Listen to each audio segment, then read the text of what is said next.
سلام، امیدوارم که حالتون خوب باشه. امروز میخوایم با هم بریم بخونیم پروین اعتصامی، شاعر معاصر ایران و آذربایجان رو از نزدیک ببینیم.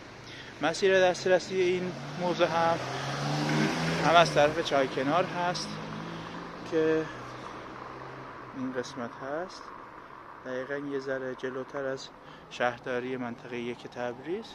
یک کوچه ای است که نوشته موزه پروین اعتصامی یا همون خانه پروین اعتصامی.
طبقه پایین رو هم از نزدیک ببینیم.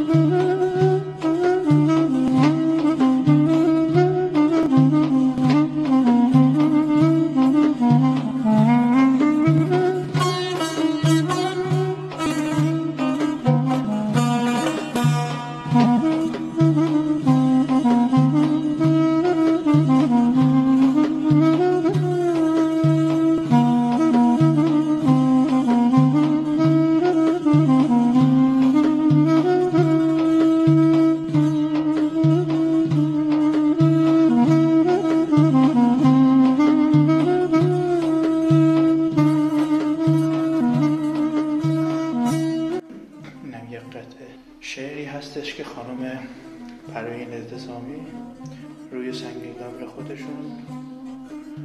خودشون سرودن که گفتن این رو روی سنگ قبر من حک بکنید.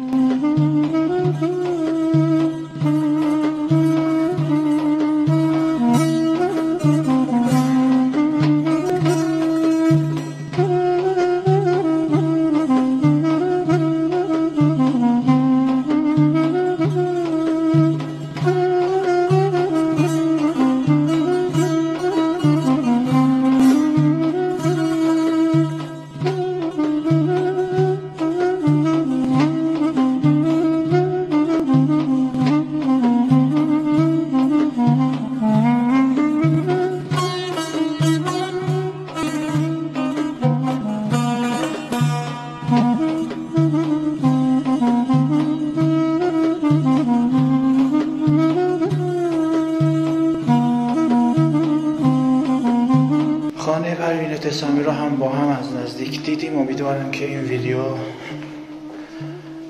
براتون جذاب بوده باشه و نهایت استفاده رو ازش بکنید.